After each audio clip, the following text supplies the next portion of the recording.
So the next thing I want to show you is this is the wing spar that goes between the two wings, and the one that you get is usually about 5 millimeters in thickness, and it's very, very, very thin. If you look at the thickness of it, you'll see that it's not very thick, and it just feels very flimsy. I broke my original one, so I had to replace it. So when I replaced it with one that was thicker.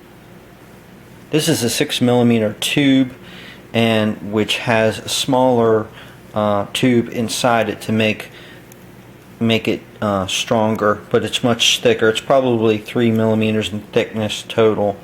You'll notice if you do try to put anything greater than 5 millimeters in the wing, it won't fit. So you have to, you actually have to drill out the hole a little bit if you want to get it to fit.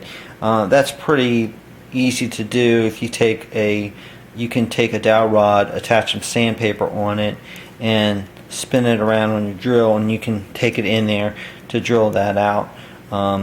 So there you can fit a rod that's a little bit bigger. If you were looking for a cheaper way to kind of reinforce this, some guys use wooden dowel rods. I would go for an oak one minimum, because they won't flex as much. Or you can even get a smaller dowel rod and put it into the stock tube that you get with the plane. So that's another option. Wood is a little bit heavier, but it is cheaper than CF tubes and CF rods. And just a side note, I recommend getting one of these calipers, these digital calipers. If you don't have one, you can get one at Harbor Freight for usually under $10 with a coupon. So I use this thing all the time in RC. You can measure anything in inches or millimeters. It's very precise. I highly recommend it for anybody getting into the hobby. Okay guys, the next thing you want to do is make sure that your motor is running in the proper direction. And the easiest way to do that is if you take your hand or something and you put it safely behind the propeller. I have a little ribbon right here, and you gently turn on your motor. It should actually blow the air behind the plane. So you'll notice the ribbon there gets blown. If it's blown the air to the front of the plane, which it shouldn't, then you need to fix it. Now the way you fix that is it's simple. All you have to do is look at your wires going to your motor. You'll see 3 wires. You can swap any 2 of the 3 wires. Doesn't matter which 2 you swap, just swap 2 of the wires, and you'll notice that your motor will spin in the other direction.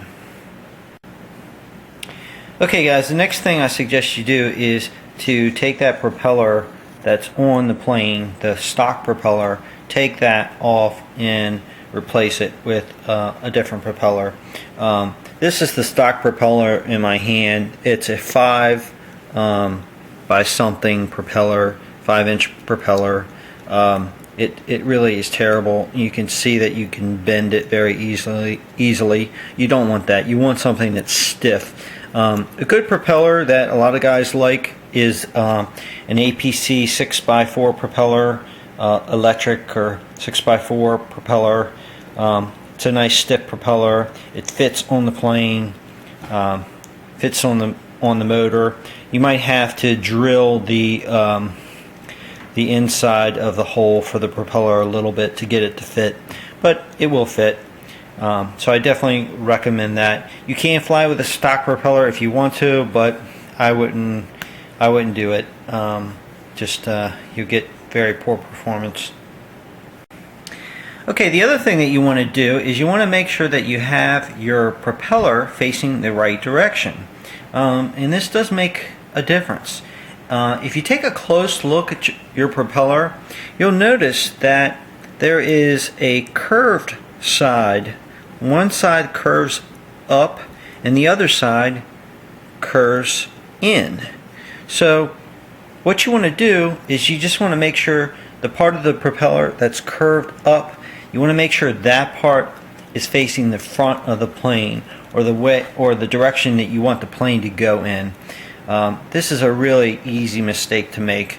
A lot of beginners make this mistake. So just check that.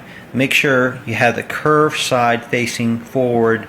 Most of the time, the writing on the propeller, if there's some numbers on them, that typically will face the front of the plane also. So you can do that at some point. You can do that sometimes. But I would really just look to see if the part that's curved outward is facing the front of the plane.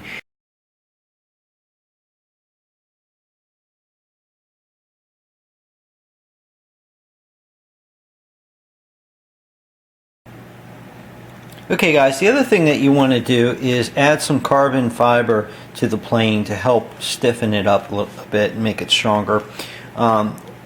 What I did here, and what a lot of guys do, is I added a carbon fiber spar along the underside of the fuselage. You'll see that there's actually a little channel there. I added a 3mm spar or 3mm carbon fiber rod. That's a solid rod there, and there's already a channel there that you use, but I actually cut it a little bit bigger just so I could fit that in there, and then I spray painted it white just so it blended in a little bit better. The other thing is I added a carbon fiber tube right here. I think this was a 4mm. You could do a 4 or 3mm on the horizontal stabilizer there. I also took and put a carbon fiber tube up through this hole at the end of the tail. I put that a tube up through the vertical stabilizer up through here, and to do that I used a drill bit that I just kind of hand drilled. I kind of put the drill bit in and just turned it very slowly, and it went up into the tail about 3 or 4 inches up into the vertical stabilizer. So you know, if you want to strengthen the plane a little bit, those are the, besides putting replacing the wing spar, I think those are some good good places where you can strengthen the plane.